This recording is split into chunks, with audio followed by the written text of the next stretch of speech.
அதிமுகவை அழித்தது திமுகவா? ஆண்டவரே அப்படின்னு சொல்லி குதிரை பேரம் கூட கிடையாது. வருகிற இடைத்தேர்தலில் உங்களால ஜெயிக்க முடியுமா? அப்படிப்பட்ட உழவியல் விஜய்க்கு இருக்குதா?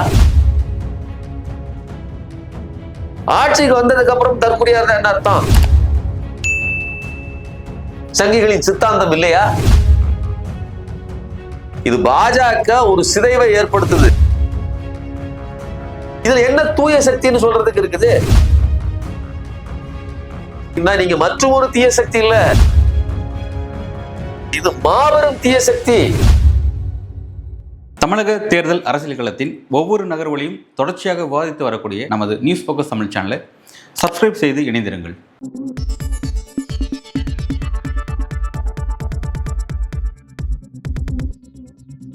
நியூஸ் போக்கஸ் தமிழ் நேயர்களுக்கு வணக்கம். இன்று நம்மோடு இணைந்திருக்கும் சிறப்பு விருந்தினர் அரசியல் விமர்சகர் சுமன் கவி அவர்கள். வணக்கம் சார். வணக்கம் தம்பி. சட்டமன்றத்துல முதலமைச்சர் விஜய் மீது வைக்கப்பட்ட விமர்சனத்துக்கு அவர் வீட்டுக்கு போய் அவர் விமர்சனத்துக்கான பதில கொடுத்திருக்காரு. குறிப்பா எதிர்க்கட்சி தலைவரான உதயநிதி ஸ்டாலின் என்ன சொல்லியிருப்பாரு அப்படின்னா, பெரும்பான்மை பெறாத அரசு தாவேக்கான்னு சொல்லியிருப்பாரு. அதுக்கு பதில் கொடுக்கும் விதமா விஜய் என்ன சொல்லியிருக்காரு அப்படின்னா, 76% மக்கள் திமுக நிராகரிச்சிருக்காங்கன்னு சொல்லி பதில் கொடுத்திருக்காரு. எப்படி சார் பாக்குறீங்க? இல்ல, இத நம்ம சட்டமன்றத்தில் ஒரு கேள்வி கேட்கப்பட்டால் அதற்கு பதில் அளிக்கணும் அப்படிங்கிற, நீங்க அதை எப்படியாவது நீங்க ஒரு டேபு வச்சு அடுத்தவங்க கிட்ட இருந்து அதுக்கான பதிலை வாங்கி கூட ஜஸ்ட் கொஞ்ச நேரம் அப்படியே இருந்து ஆட்சி கூட பதில் அளிக்கலாம். ஏன்னா அதுதான் செய்ய முடியும் உங்களால. உங்களுடைய எபிலிட்டி என்னன்னு நாங்க அவ்வளவுதான் வச்சிருக்க முடியும். நீங்க ஸ்பான்டேனிட்டியா பேசணும். இதுதான் ஒரு தலைவனுக்கான மாண்பு குறைஞ்சபட்சம். ஏன்னா அரசியல்ங்கிறது அந்த அரசியல் பின்புல முழுசா தெரிஞ்சிருக்கணும். அட்மினிஸ்ட்ரேஷனோட இது எல்லாத்துக்கும் பின்னி படைஞ்சதுங்க. ஒண்ணு கரண்ட் பாலிடிக்ஸ் பிளஸ் அட்மினிஸ்ட்ரேஷன், ரெண்டுக்கும் நீங்க பதில் சொல்லணும். நீங்க அந்த அணைக்கிட்டு என்னங்க விவகாரம் அப்படின்னு கேள்வி கேட்டீங்கன்னா அதுக்கும் பதில் சொல்லணும். இந்த எய்ம்ஸ் மருத்துவமனை ஏங்க இன்னும் கட்டி முடிக்கல, அத்திக்கடவு பிரச்சனை என்னங்கன்னா அதுக்கு பதில் சொல்லணும். இதெல்லாம் உங்ககிட்ட கையில இருக்கணும். நீங்க அதுக்குள்ள உள்ள ஜெல்லா இருக்கணும். குலோப் ஜாமுன் மாதிரி உள்ள பின்னி பிணைஞ்சிருந்தா தான் அது முடியும். சரி, புதுசா வந்திருக்கீங்க, உங்களுக்கு அது சாத்தியப்படாது அப்படின்னு சொன்னா அதை அப்படியே விட்டுட்டு போயிருக்கலாம். உங்கள் மேல குற்றச்சாட்டுகள் வைக்கப்படுது. அது குற்றச்சாட்டுங்கிறது கூட ஒரு விமர்சனம்னு வச்சுக்கோங்க. அந்த விமர்சனம் ரொம்ப கடினமான விமர்சனம்லாம் கிடையாது, உண்மை யதார்த்தமான ஒரு விமர்சனம். நீங்க அது எதற்காக வைக்கப்பட்டதுன்னு நீங்க பாருங்க. 35% தான் வச்சிருக்கீங்க.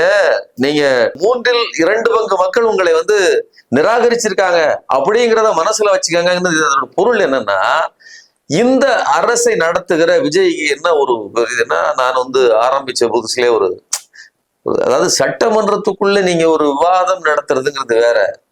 ஒரு பதவியேற்பு விழாவிலேயே ரொம்ப நான் இப்படி பண்ணுவேன் அப்படி பண்ணுவேன், நான் முகத்தை மூடிட்டு போறவன் கிடையாது. இதெல்லாம் பேச வேண்டிய அவசியம் என்ன? அதாவது ஒரு பதவியேற்பு நிகழ்ச்சி, அது ஒரு பொறுப்புள்ள இடம்.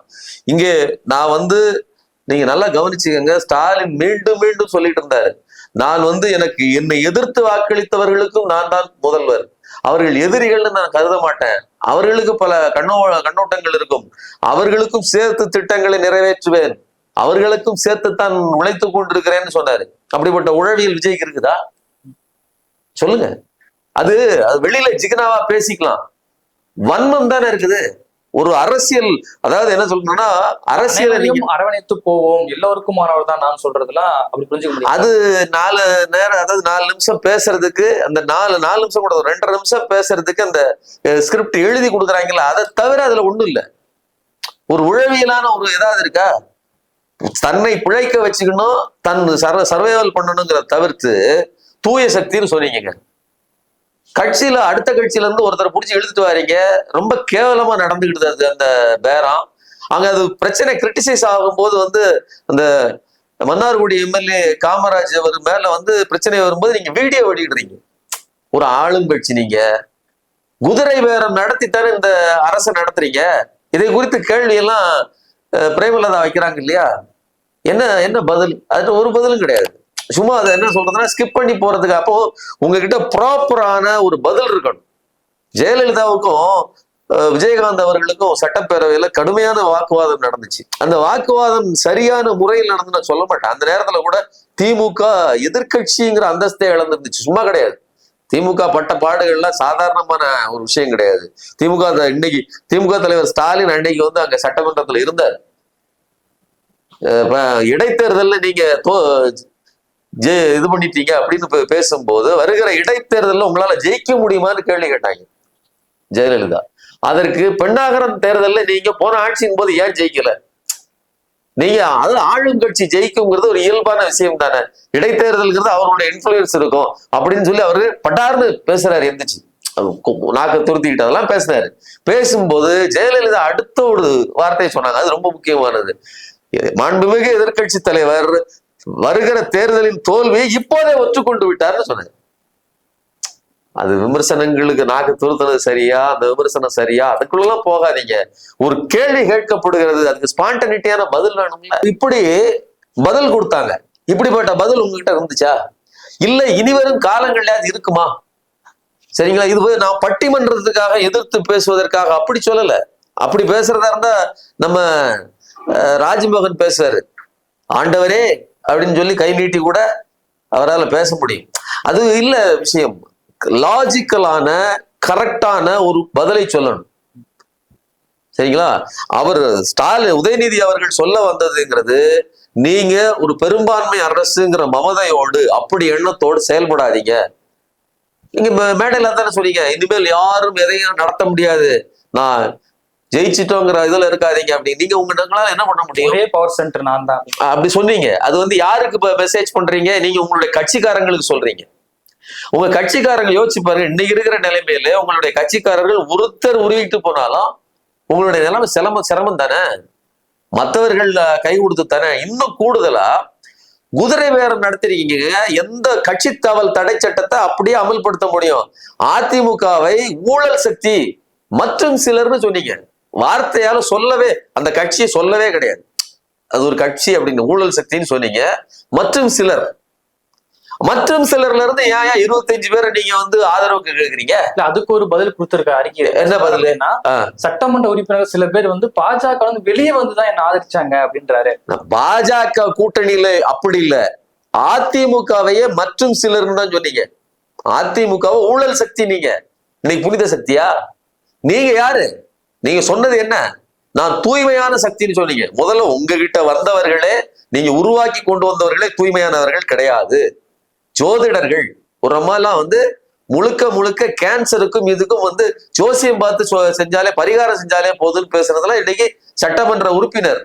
இப்படிப்பட்ட போங்கான நபர்களுக்கெல்லாம் பதவியை கொடுத்த ஒரு மோசமான முன்னுதாரணம் தான் நீங்க பண்டிட்டுக்கு, ரத்தன் பண்டிட்டுக்கு பதவி கொடுத்தீங்கிறது வேற விஷயம். அது இன்னும் கூடுதலான கேவலம்.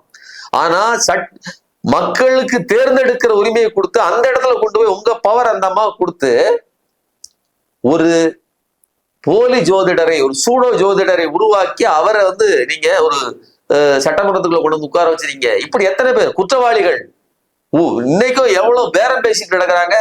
ஒவ்வொரு மாவட்டத்திலையும் போய் பார் எடுக்கிறதுல சண்டை போட்டுட்டு நடக்கிறாங்க உங்க ஆட்கள். சரிங்களா? இப்படி உங்க ஆட்கள் இருக்கிறாங்க. உங்களால் உங்ககிட்ட இருந்து வந்தவங்க. நீங்க தூய சக்தி கிடையாது. கூடுதலா ஊழல் சக்தின்னு சொன்னீங்க, மற்றும் சிலர்னு சொன்னீங்க. அந்த மற்றும் சிலர்கிட்ட இருந்து ஏன் 25 பேர் வரணும்? பாஜக கிட்ட இருந்து வரலன்னா, பாஜக தொடரலன்னா அது உத்தமம்னு கிடையாது. சி.வி. சண்முகமும் எஸ்.பி. வேலுமணி புனிதர்களா? அவர்கள் மேல கேஸே கிடையாதா? அவர்கள் இதுக்கு முன்னாடி எல்லாம் என்னென்ன செஞ்சுக்கிட்டு இருந்தாங்க அது உங்களுக்கு தெரியாதா? அப்போ என்ன, யாரை ஏமாத்த பாக்குறீங்க? உங்களுடைய பிழைப்பு இன்னைக்கு 144 நம்பர் வந்துருச்சு. சரிங்களா? நான் எடப்பாடி பழனிசாமி அடுத்து கோர்ட் இதுக்கு சபாநாயகர்கிட்ட சொல்லியிருக்கிறாரு, அது எடுபடலாம் கோர்ட்டுக்கே போவாரு. எடப்பாடி வச்சதுதான் நடக்க போகுது. அப்ப இந்த 25 பேர் மேலையும் எடுக்கப்பட்ட நடவடிக்கை எடுக்கப்படத்தான் போகிறது. பெரிய நெருக்கடி இருக்குது. இவ்வளத்துக்கும் மத்தியில சவடால் விடாதீங்க. மக்களுக்கு பொறுப்போட வேலை செய்ய. உதயநிதி சொன்னதுல ரொம்ப முக்கியமான செய்தியை பாருங்க. அவர் விமர்சனங்களை சரியா தான் வச்சுட்டு வந்தாரு. அதுல ஒரு பகுதி நாங்க ஆட்சிக்கு வந்த உடனே பல்வேறு திட்டங்களை நிறைவேற்றணும், அடுத்தடுத்து கையெழுத்து போட்டோம். நீங்க இன்னைக்கு 1,31,00,000 பெண்கள் மகளிர் உரிமை தொகை பெறாமல் இருக்கிறாங்க. நீங்க 2,500 ரூபான்னு அறிவிச்சீங்க. அது போக பல்வேறு திட்டங்கள் அறிவிச்சிருக்கீங்க. அத்தனையும் உடனடியாக தொடக்கிறதுக்கு மக்களுக்கு, அதாவது கால அவகாசம் எடுக்கிறேன்னு சொன்னீங்க. எவ்வளவுன்னு சொல்லுங்க. முக்கியமான திட்டங்களை நீங்க வந்து நாங்கள் எப்படி செஞ்சோமோ அதே மாதிரி மகளிர் இந்த விடியல் பயணத்தை நாங்க உடனே நிறைவேற்றணும். அதனால கோடிக்கணக்கான பெண்கள் லாபம் அடைஞ்சாங்க. கிட்டத்தட்ட அது வந்து ஒரு மாசத்துக்கு 850 ரூபாய் ஆவரேஜா ஒரு குடும்பத்துக்கு, அதாவது ஒரு பெண்ணுக்கு லாபத்தை ஏற்படுத்தி கொடுத்த ஒரு திட்டம். அப்படிலாம் வந்து அவர் அதை மென்ஷன் பண்ணாரு. நீங்க ஓடி போய் அங்கிருந்து பனையூர்ல இருந்து யாரோ ரிட்டர்ன் பண்ண ஒரு பதிலை கொடுக்குறீங்க. அந்த பதில் வந்து எந்த விதத்தில் சரிங்கிறத அது அப்புறம் பார்ப்போம். முதல்ல இந்த திட்டங்கள் குறித்து பேசினார் இல்லையா? ஒரு அரசுங்கிறது நீங்க என்ன எதிர்கட்சியா? உங்களுக்கு பதில் தெரியல, உங்களுக்கு நீங்க அமைச்சூர், நீங்க வந்து கத்துக்கலாம், அதுக்கு வாய்ப்பு இருக்கு, கத்துக்கோங்க, அதெல்லாம் விட்டுருங்க. நீங்க ஓடி போய் வந்து உள்ள உட்காந்துக்கிட்டு பரன்ல உட்காந்துக்கிட்டு பாதுகாப்பா உட்காந்துக்கிட்டு பதில் சொல்றீங்க, அதுவும் ஒரு கேவலமான விஷயம். அந்த கேவலத்தையும் விட்டுருங்க. பதில் எதுக்கு கொடுக்கணும்? உங்க அரசின் ரெஸ்பான்சிபிலிட்டி பற்றி பேச வந்த விஷயத்தை விட்டுட்டு அரசு விமர்சனம் அப்படின்னு நீங்க வந்து அவங்க மேல நீங்க என்ன பெரிய மெஜாரிட்டியோட இருக்கிறீங்க அப்படின்னு கேட்கறது எவ்வளவு பெரிய தெனாவட்டு. மறுபடியும் சொல்றேன், விஜய் திருந்தவும் போறதில்லை. இது உருப்படுறதுக்கான அரசு ஆட்சி நிர்வாகம் இல்லை அப்படிங்கிறது. முன்னாடி வந்து விஜய் மீது வைக்கப்பட்ட விமர்சனம் என்ன அப்படின்னா, பிரச்சாரத்துக்கு வரமாட்டாரு, நடைமுறை வரமாட்டாரு, ஒர்க் ஃப்ரம் பாலிடிக்ஸ் பண்ணாரு விமர்சனம் வச்சேன். அது எலெக்ஷன் முடிஞ்சு ஆப்டரும் அதே கண்டினியூ பண்றாரு, ஒர்க் ஃப்ரம் பாலிடிக்ஸ். ஆமா, ஒர்க் ஃப்ரம் ஹோம் பாலிடிக்ஸ் எவ்வளவு மோசமா நடக்குது பாருங்க. நீங்க குறைந்தபட்சம் நீங்க அதை பண்ணாம இருந்தா கூட உங்களுக்கு தெரியாது. அங்க ஒண்ணு பேசினாங்க, அங்க பேசி முடிச்சிட்டீங்க, நீங்க ஏதோ பதில் சொன்னீங்க. உங்க நண்பர்கள், அதாவது உங்களை ஆதரிக்கக்கூடிய ஒரு கூட்டம் இருக்குல்ல, நீங்க என்ன பேசினாலும் அந்த விசில் அடிக்கும், பிரமாதம் தலைவான்னு சொல்லும். அதோட போதுமே. இந்த அறிக்கை கடுமையான விமர்சனத்துக்குள்ளா இருக்கு. நீங்க நல்லா கவனிச்சீங்கன்னா உங்களுக்கு தெரியும். அவர் வீடியோவில் பார்த்து அவர்களுடைய ரசிகர்கள், அவர்களுடைய ஆட்கள் எல்லாம் அதை ஆதரிச்சாங்க. ஒரு முதல் இதுலயே வந்து ஒரு நல்லா பேசிட்டீங்க, பரவாயில்ல, ஒரு எதிர்த்து கவுண்டர் கொடுத்து ஓகே மேனேஜ் பண்ணிட்டீங்கிற அளவுல எல்லாம் அது இருந்துச்சு. ஆனா வெளியில போய் நீங்க கொடுத்த அந்த அறிக்கை இருக்கு இல்லையா, அது உங்களுடைய ஒட்டுமொத்த பலவீனத்தை பட்டவர்த்தனமா காட்டுது. இது ஒரு கொரில்லா தாக்குதல் மாதிரி இல்லையா? நீங்க அடிச்சுட்டு போய் உள்ள உட்காந்துட்டு போய் இது பண்றது. ஒவ்வொரு விஷயத்துக்கும் களதெல்லாம் பேசணும். நீங்க யோசிச்சு பாருங்க, 41 பேர் இறக்குறாங்க, ஓடி போய் வீட்டுக்குள்ள உட்காந்துக்கிட்டீங்க, 5 நாளைக்கு பிறகு பதில் சொல்றீங்க. அது பொருந்துதா? அதுதானே கேவலம். அதுதானே ஒரு தலைவன்னா யாருங்க? ஒரு தலைவனா தலைமை பண்புனா என்ன? பிரச்சனைகள் வரும்போது உங்க கூட நான் நிக்கிறேன்னு சொல்றது. விஜயகாந்துக்கு அது இருந்துச்சு, ஜெயலலிதாவுக்கு இருந்துச்சு, எல்லாருக்கும் இருந்துச்சு. அதனாலதான் அவர்கள் தலைவர்களா இருந்தாங்க. விமர்சனங்கள் 1000 உண்டு, சரிங்களா? எடப்பாடிக்கு கூட உண்டுங்க. எடப்பாடிக்கு பல பிரச்சனைகள் உண்டு, அதெல்லாம் நம்ம விமர்சனம் விட்டுருவோம். தன் கட்சிக்காரங்களுக்கு அவர் நிக்கதானே செய்யறாரு. அப்போ உள்ளுக்குள்ள பிரச்சனை வரும்போது ஓடி போய் ஒளிஞ்சு உட்கார்ந்துக்கிட்டு பிறகு வந்து பதில் சொல்றது இருக்கு இல்லையா, அது இது இன்னும் விஜய் எவ்வளவு பெரிய ஒரு காமெடியன். அவர் ஹீரோ கூட கிடையாது இந்த அரசியல்ல. அவர் வில்லனும் கிடையாது, ஹீரோவும் கிடையாது, ஒரு காமெடியன் அப்படிங்கிறத ப்ரூவ் பண்ணிருக்குது அப்படின்னு நான் பாக்குறேன். இதுல விஜய் அவர்கள் மீது வைக்க விமர்சனம் என்ன அப்படின்னா, இப்ப திமுகவுடைய கூட்டணிகள் தான் சேர்ந்துதான் ஆட்சி அமைச்சிருக்காருன்னு சொல்லப்பட்ட சொல்ல அவர் என்ன சொல்றாரு அப்படின்னா, மதச்சார்பற்ற கொள்கையில தாவேக உறுதியா இருக்கிறதுனால்தான் சிபிஎம், சிபிஐ, விசிகா, முஸ்லீம் கட்சியெல்லாம் ஆதரிச்சிருக்காங்க அப்படின்றாரு. மதச்சார்பற்ற விஷயத்துல உறுதியா இருக்கிறதா இருந்தா முதல் நாளே நீங்க பதவியேற்ற அந்த மேடையிலேயே வந்தே மாதரம் பாடல் பாடப்படுது. வந்தே மாதரம் பாடல்னா என்ன? அது 1882ஆம் ஆண்டு பக்கிம் சந்திர சட்டர்ஜிங்கிறவரு ஒரு பார்ப்பனர். அவர் என்ன பண்றாரு, ஆனந்த மடம்னு ஒரு நாவல் எழுதுறாரு. அங்க இருக்கக்கூடிய வைணவ சாமியார்கள், அதாவது பெங்கால்ல இருக்கக்கூடிய வைணவ சாமியார்கள் இஸ்லாமிய மன்னனுக்கு எதிராக போராட்டம் நடத்துறாங்க. அதை ஏதோ பெரிய ஒரு தேச விடுதலை மாதிரி வெள்ளைக்காரன் உங்களை நசுக்கிக்கிட்டு இருக்கிறான். அதை விட்டுட்டு அரசாங்க டம்மி ஆயிட்டான், அவனை எதிர்த்து சண்டை போட்டுக்கிட்டு யாரு பிரதானமான சக்தியோ அதை விட்டுட்டு அவர் இஸ்லாமியர்களை எதிரிகளாக சித்தரித்து எழுதப்பட்ட பாட்டு. அதுல இந்த இந்திய நிலப்பரப்பு சக்தியாக, தேவியாக, பராசக்தியாக எல்லாத்தையும் பிக்ஸ் பண்ணி ஒரு இந்து வெறியை ஊட்டுற பாட்டு. அதை தேசபக்தி பாட்டுன்னு சொல்லி இவங்க உருட்டுவாங்க. அது எதற்கான பாட்டுன்னா, அகண்ட இந்து பாரதத்தை உருவாக்கணும், அதுல தேசபக்தி பாடல அதனோட பாட்டா இதை வைக்கணுங்கிற கனவு கொண்டது. அதனாலதான் இவங்க சர்க்குலர் விட்டுருக்காங்க மோடி அரசுல இருந்து இன்ஸ்ட்ரக்ஷன், இந்த பாட்டை வைக்கணும்னு. ஆனா அப்படி சொன்ன அவர்கள் கூட சுபேந்த அதிகாரி மேற்கு வங்காளத்துல முதல்வராக வந்து பொறுப்பேற்ற போது கூட அந்த பாட்டை பாடல. தன்னை சிறுபான்மையினர், நாங்க சிறுபான்மை, அதாவது அதுல வரி வருது பாருங்க அவருடைய அந்த அறிக்கையில, நாங்க வந்து என்ன சொல்றோம்னா மைனாரிட்டி அரசுன்னு நீங்க சொல்றீங்க, நாம் பெருமைப்படுறோம், நாங்கள் மைனாரிட்டிகளுக்கான அரசு. நீங்க மைனாரிட்டிகளுக்கான அரசா? இந்து பெரும்பான்மைவாதம் பாசுகிற பாஜகவினுடைய அதனுடைய இன்ஸ்ட்ரக்ஷன் எதுங்க? அவங்க சொல்லியிருக்காங்க நாங்க செய்யறோம்னு சொல்றீங்களே, அதுதான் மன்னிப்பு கேட்டுட்டாங்க. இதுக்கு மறுபடியும் மன்னிப்பு கேளுங்க. நீங்க முற்போக்கா ஜோசியக்காரரை கொண்டாந்து அரசு பதவியில வைக்கிறீங்க, ஆலோசகரா வைக்கிறீங்க. போன அரசு என்னங்க பண்ணுச்சு யோசிச்சு பாருங்களேன். 7%, அதாவது 0.7% தான் கொரோனா காலகட்டத்தில் மிக மோசமான பலவீனமான வளர்ச்சி குன்றிய நிலை தமிழ்நாடு ஆட்சி அமைக்கிறாங்க. கொடூரமான காலகட்டம், சோதனை மேல் சோதனை. அந்த நிலைமையில கூட 5 பேர்கள் கொண்ட குழுவை அமைத்து பல்வேறு நபர்கள் இருந்தாங்க. 5 பேரும் வந்து அமெரிக்காவில் வந்து தமிழ்நாட்டை சேர்ந்தவர்கள், இந்தியாவை சேர்ந்தவர்கள், வெளிநாட்டை சேர்ந்தவர்கள், எல்லாரும் பெரிய பெரிய எக்கனாமிஸ்ட். சரிங்களா? அவர்களை கொண்டு வந்து அமைச்சு இந்த பொருளாதார பிரச்சனையை எப்படி சரிகட்டுவது, பொருளாதார வளத்தை எப்படி மீட்டெடுப்பது, இது அறிவியல் பூர்வமான அணுகுமுறை. நீங்க பெரியாருக்கு மாலை போட்டாமல நீங்க அறிவியல் பூர்வமானவரா? சோழி போட்டு ஜாதகம் சொல்ற ஒரு ஜோசியனுக்கு கொண்டாந்து அரசு ஆலோசனை பதவி கொடுத்தீங்கன்னா எவ்வளவு பெரிய முட்டாள்தனம். ரத்து பண்ணிட்டாங்க சார். ஏங்க ரத்துங்கிறீங்க, மறுபடியும் டென்ஷன் ஆகுறீங்களா? நீங்க பண்ணிட்டு ரத்து பண்ணிட்டு இதுக்காங்க அரசு? நீங்க முற்போக்காளரா? அதை சொல்லுங்க. நீங்க முற்போக்காளரா, சிறுபான்மையினர் ஆதரவாளரா? அது அவ்வளவு தப்பு. கத்துக்கிட்டுலாம் இல்ல. இன்னைக்கு பாஜகவோட விட்டுட்டு வெளியில வந்துட்டாங்க. ஏங்க திமுக கிட்ட இன்னைக்கு கூட்டணி கட்சிகளின் வாக்குகள் இருக்குன்னு பேச தெரிந்த உங்களுக்கு, கூட்டணியோடு சேர்ந்துதான் உங்களுக்கு அந்த வாக்குகள் விழுந்திருக்கு. கூட்டணி கட்சிகள் வாக்கு விழப்பை தான் உங்களுக்கு 1,19,00,000 வாக்குகள் வாங்கியிருக்கீங்க. கணக்குப்படி நீங்கள் 24% தான் உங்களுக்கு. அதுக்குள்ள கூட திமுக கூட்டணி கட்சிகளுடைய எண்ணிக்கை இருக்குன்னு சொன்ன உங்களால இன்னைக்கு விட்டுட்டு வந்துட்டாங்க 25 பேரு. அதுல வாசம் இல்லையா? அதுல சங்கிகளின் வாசம் அடிக்கலையா? ரத்த வாடை இல்லையா? சங்கிகளின் சித்தாந்தம் இல்லையா? எஸ்பி வேலுமணிட்ட இல்லையா?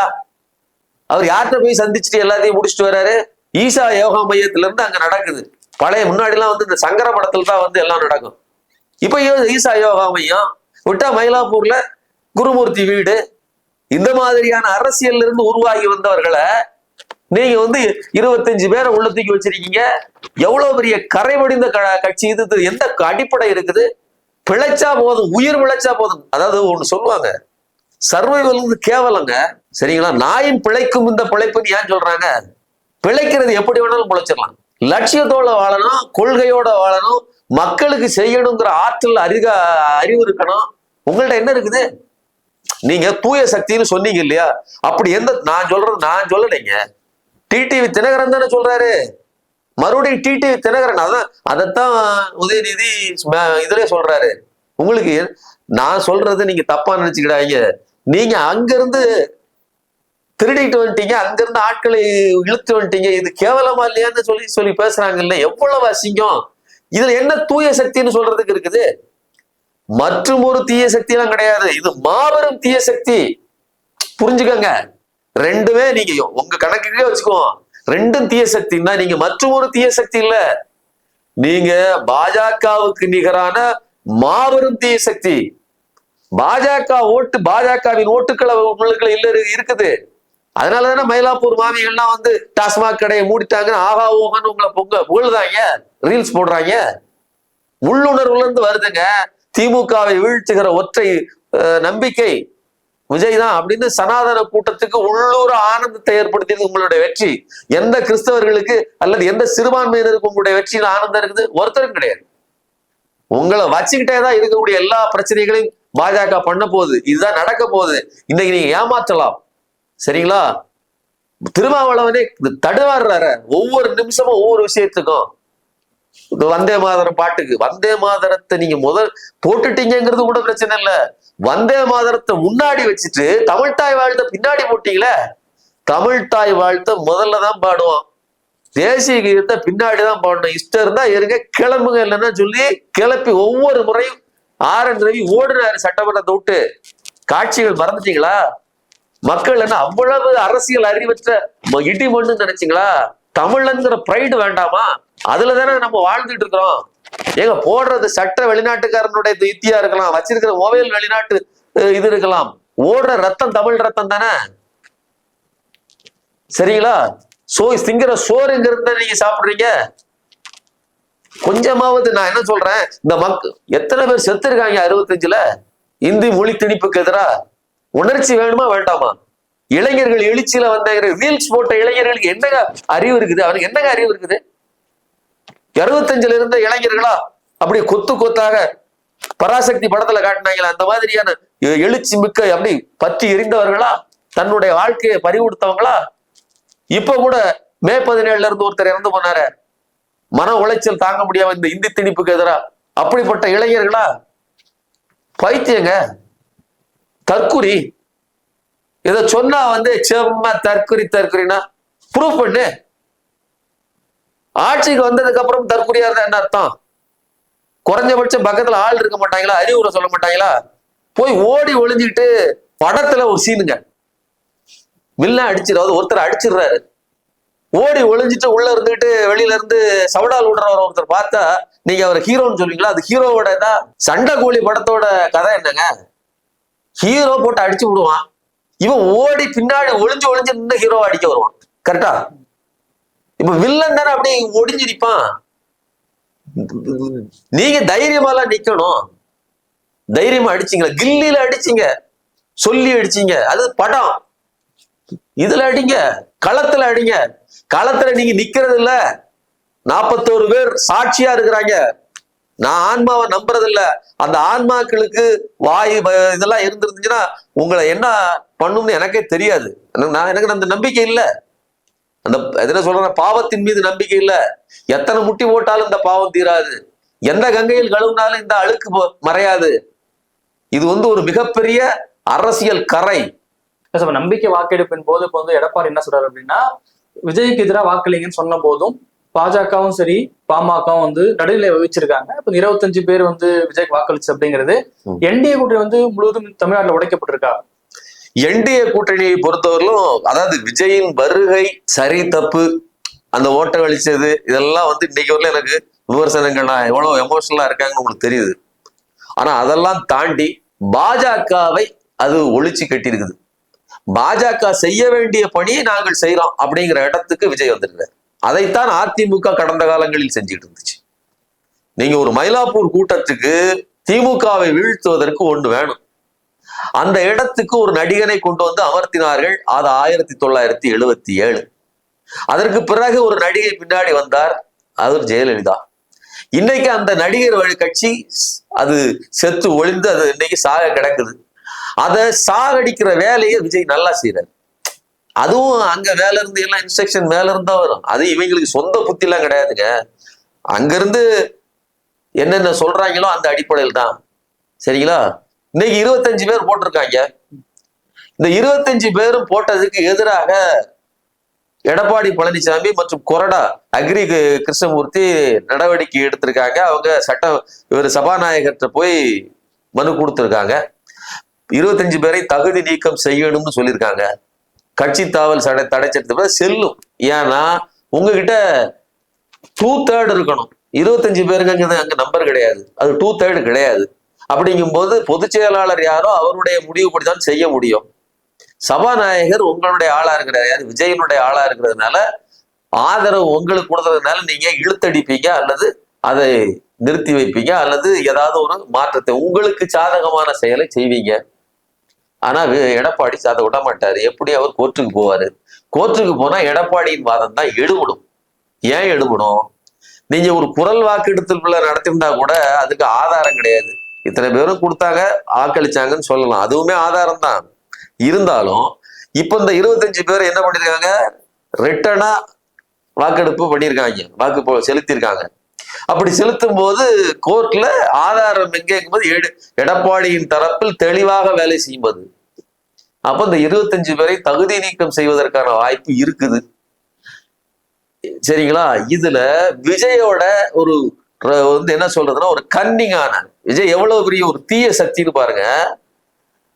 இந்த என்ன சொல்றேன்னா, பாஜகங்கிற ஊழல் சக்தின்னு அவர் வாயாலே சொல்லப்பட்ட அவர்களை தனக்கு வாக்களிக்கிறதுக்காக பேரம் பேசி பணம் கொடுக்கப்பட்டதாலாம் செய்தி. 15 கோடி ரூபாய் ஒவ்வொரு எம்எல்ஏக்கும் கொடுக்கப்பட்டதாக செய்தி. உள்ள வந்துட்டீங்க அப்படின்னு சொன்னா உங்களுக்கு அமைச்சர் பதவி கொடுப்பதற்காக தயாராக இருக்கிறோம். இதெல்லாம் பத்திரிகை செய்தி, நான் சொல்லல. 6 அமைச்சர் பதவி, 10 வாரியர் தலைவர் இவ்வளவு கொடுக்கறதுக்கு தயாரா இருக்கிறோம். சரிங்களா? எப்படி காத்து கிடக்குறாரு பாருங்க. அதனாலதான் உதயநிதி சொன்னாரு, நாங்க ஒரு மைனாரிட்டின்னு எங்களுக்கு தெரியும், நாங்க போய் ஒவ்வொரு முறையும் இது ஆளுநர் வீட்டு வாசல்ல காத்து கிடக்கல, டெய்லி அட்டெண்டன்ஸ் போடல. கவனிச்சுக்காங்க, அதை புரிஞ்சுக்காங்க. இது விமர்சனம் வச்சதை ஏத்துக்கிடுறேன். எதிர்வினை தான் அவர் ஆட்டினாரு. 2வது ட்வீட்ல தான் அதை பதில் சொல்லியிருக்காரு. நீங்க ரொம்ப கேவலமா ட்வீட் பண்ணதுக்கு அப்புறம் தான், நீங்க அறிக்கை வெளியிட்டதுக்கு அப்புறம் தான் அதை அடிக்கிறாரு. சரிங்களா? அது உண்மையிலே அட்டெண்டன்ஸ் போட்டது எவ்வளவு பெரிய, நீங்க பதவி வெறி பிடிச்சு தானே போய் அலையுதீங்க. சரியா? மக்களுக்கு சேவை செய்யணுங்கிற வரியா? எல்லாத்தையும் பண்ணி, அல்லது உங்களுடைய குடும்பத்துக்கு உங்க மகனுக்கும் மகளுக்கும் எல்லாத்தையும் செஞ்சு கொடுக்கணும்னு ஆசையா? குடும்பத்தை நல்லபடியா பாத்துக்கணும்னு ஆசையா? அதுவா? தனக்கு வாக்களித்த மக்களுக்கு ஏதாவது பண்ணணும்னு வரியா? பதவி வெறி தவிர என்ன இருக்கு? அப்போ அட்டெண்டன்ஸ் போட்டதுங்கிறது அதுதான். அந்த வெறியின் உச்சகட்டம் எப்படி வேலை செய்து இவர்களை எல்லாம் தகுதி நீக்கம் செய்தால், பிளான் எவ்வளவு பெரிய அயோக்கியத்தனமான பிளான் பாருங்க. விசில் சின்னத்துல இருந்து போட்டிடுங்க. அவங்க பிழைப்புவாதிகள், அவங்க இன்னைக்கு என்ன பேட்டி கொடுத்து, நேற்று பேட்டி என்ன கொடுத்துருக்காங்க, வேலுமணியும் சிவி சண்முகம் என்ன பேட்டி கொடுத்துருக்காங்க, கட்சி நாம அதிமுக மறுபடியும் ரீபில் பண்ணணும்னு பேட்டி கொடுத்துருக்காங்க. ஆனா விஜய் தரப்பு என்ன பிளான் போட்டுட்டு இருக்குது, இவர்களை எல்லாம் நம்ம டீம்ல கொண்டு வந்து உட்கார வச்சு இந்த 25 இடத்துல மறுபடியும் ரீஎலெக்ஷன், ஏற்கனவே அவர் ஒரு திருச்சி கிழக்கு ரீஎலெக்ஷன், 26 ரீஎலெக்ஷன் பண்ணிட்டு விசில்ல உட்கார வச்சு இவர்களை அமைச்சராக்குவது, எது வேணாலும் ஆக்கிக்கலாம் அப்படின்னு ஒரு திட்டத்தை வச்சிருக்காங்க. இது குதிரை பேரம் கூட கிடையாது, கட்சியை செங்குத்தா பிளக்கிறது. ஏற்கனவே பொழந்துக, அதுக்கு எடப்பாடி பழனிசாமி காரணம்ங்கிற, எடப்பாடி பழனிசாமி காரணம் தான். ஆனால் இன்னைக்கு நீங்க பண்றதுங்கிறது எக்ஸாக்டா சாக கிடக்கிற ஒரு கட்சியை குதவளை கடிச்சு திங்கிற ஒரு கேவலமான பிணந்தின்னி கழுகுகள் செய்கிற வேலை இது. இந்த திட்டத்தை நீங்க நிறைவேற்றா, இதுதான் இப்ப நடந்துகிட்டு இருக்கிறதா சொல்றாங்க. சரிங்களா? இப்படிப்பட்ட ஒரு அழிவு சக்தியை நான் உலகத்திலே பார்த்தது இல்ல. நீங்க தூய சக்தியா? மறுபடியும் சொல்றேன், இது எவ்வளவு பெரிய அழிவு சக்தி. இது உங்களுக்கு நன்மையை கொண்டு வரும்னு நான் நம்பல. இது மக்களுக்கு நன்மை இல்ல, எதிர்கட்சிக்கு நன்மை இல்ல, தனது நாட்களை எண்ணிட்டு இருக்கிற அதிமுக கட்சிக்கும் நன்மை இல்ல, உங்க கட்சிக்குமே இது நன்மை இல்லை. இது ஒருபோதும் முற்போக்கு, ஒருபோதும் சமூக நீதி கிடையாது. இது பாஜக ஒரு சிதைவை ஏற்படுத்துது. பாஜக எங்க இறங்கி நிக்குதோ அந்த நாடு, அந்த மக்கள், அந்த இடம் ஒரு அன்ரெஸ்ட், ஒரு நிம்மதியற்ற நிலைக்கு போயிடுங்க. ஏதாவது ஒரு வகையில அதிமுக நிம்மதி இருக்கா? எப்பத்துல இருந்து இல்ல. ஜெயலலிதா இறந்ததுல இல்ல. ஜெயலலிதா இறந்தாச்சு விட்டுருங்க. அதிமுக அந்த இடத்துல பாஜக வராம இருந்திருந்தா ஏதாவது ஒரு வகையில தலைமை உருவாயிருக்கு, ஏதாவது ஒரு வகையில செட்டில் ஆயிருப்பாங்க. இன்னைக்கு சிவி சண்முகம் பேட்டி கொடுக்குறாரு, பாஜக வேண்டாம்னு சொல்லி முடிவெடுத்தாரு. திடீர்னு எங்ககிட்ட அது பொதுக்குழு கூட்டி நாங்கெல்லாம் சேர்ந்து முடிவெடுத்தோம். அதுக்கப்புறம் என்ன நினைச்சாருல, திடீர்னு போய் எல்லாம் வாங்கன்னு கூட்டு போய் எல்லாத்தையும் சேர்த்துட்டாருங்கிறாரு. எதேச்சியா முடிவெடுக்கிறாருன்னு சொல்றாரு. எதேச்சியாவா முடிவெடுத்துப்பாரு? அப்படி நம்புறீங்களா? அமித்ஷா மோடியினுடைய அனுமதி இல்லாமல் தனிச்சு நிக்கிறதும் முடியாது, கூட்டணி வைக்க முடியாது. அங்க நடந்தது அதுதான். எடப்பாடி பழனிசாமி மேல பழி விழுது. இன்னைக்கு அவர் தேவையில்லை, அவரை முடிக்கணுங்கிறதுக்காக நீங்க சொல்றீங்க. தலித் முதலமைச்சருங்கிறீங்க, அதான் ஜிகனா விட்டுறாரு, அறம் பேசுறாரு. பிரேமலதாவுக்கு சீட்டு கொடுக்கல அப்படின்னு சொல்லி அறம் பேசுறாரு. யாரு? சிவி சண்முகம், நயன்தாராவை கேட்டவர். சரிங்களா? இத அந்த கட்சியை சிதைக்கிற வேலையை பண்ணிக்கிட்டு இருக்கீங்க. இது எந்த அடிப்படையிலையுமே ஒரு அறமான நேர்மையான செயலே கிடையாது. திமுக செய்யலைங்க. சசிகலா என்ன சொல்றாங்க, அதிமுகவும் திமுகவும் இணைந்து கூட்டணி அமைக்கணும்னு சொல்லும் போதே என்னால தூக்கம் இல்லை, என்னால நினைச்சே பார்க்கல. அது ஒரு தீய சக்தி அப்படின்னு இனங்காட்டப்பட்டவர்கள், அவர்கள அழிக்கிறதா நம்முடைய இலக்கு. நம்ம கட்சியை அழிக்கணும்னு நினைக்கிறவங்க அவங்கன்னு சொல்றாரு. இப்படி சொல்றாரு. அந்த கட்சியை அழிக்கிறது திமுகவா? அதிமுகவை அழித்தது திமுகவா? உங்களை பார்ப்பன அக்கரகாரா சிலைக்க இருந்தது திமுகவா? உங்களுடைய தலைவி அக்யூஸ் நம்பர் 1 சொல்லி அறிவிச்சது திமுகவா? அதுக்கு உறுதுணையானது திமுகவா? சொல்லணும். 8 ஆண்டு காலம் 9 ஆண்டு காலம் உங்களை அரசியல் அனாதையாக கூப்புல வச்சது திமுகவா? யாருக்கு பயந்து யாருடைய அனுமதிக்காக நீங்க காத்து கிடந்தீங்க? இன்னைக்கு நேத்து வந்த ஒரு புது பிளேயரை வச்சு உங்களை சோழிய முடிக்கிறது திமுகவா? இப்ப ஒருவேளை நம்ம டூலையே எடுத்துக்கிடுவோம். இன்னைக்கு பாஜகவின் டூலா இருந்து தாவேகா விஜய் செய்கிற வேலை என்ன? அதிமுகவை அழிப்பது. நான் தான் முதல்ல சொன்னேன், எல்லாரும் புரிஞ்சுக்கணும். ஒன்னு டிஎம்கே, இன்னொன்னு தாவேகா. சொல்லும் போதே மீண்டும் மீண்டும் அந்த இடத்துல செத்து போறது அதிமுக தான். அதிமுக காரர்கள் எச்சரிக்கையா இருக்கணும். இங்க எதிர்கட்சியா வந்ததெல்லாம் விஷயமே இல்லைங்க. ஸ்டாலின் தோத்தது விஷயமே இல்லைங்க. ஏங்க காஞ்சிபுரத்துல சொந்த மண்ணுல அண்ணா தோத்தாருங்க. 62ல 67ல முதலமைச்சருங்க. அதனால திமுகவெல்லாம் நீங்க குழி தோண்டி புதைச்சாலும் கூட அது முளைத்து வரும். ஏன்னா அதுக்குள்ள விதை இருக்குது, அதுக்குள்ள உயிர் இருக்குது, வீரியம் இருக்குது. அதுதான் சித்தாந்தம். உங்ககிட்ட என்ன இருக்குது? 2 நடிகர்கள் காலம் முடிஞ்சது, கட்சி முடிஞ்சிச்ச. இன்னைக்கு நீங்க வந்து நிக்கிறீங்க, நீங்களும் ஒரு நடிகர். என்ன இருக்குது? சிறுபான்மையினராவும் என்ன ராஜா எல்லாம் நம்புற மாதிரி பேசுங்க. ஓகே சார், இவ்வளவு நேரம் நிகழ்வில் கலந்து கொண்டு பல்வேறு கருத்துக்களை பயந்தமைக்கு நன்றி சார். நன்றிங்க.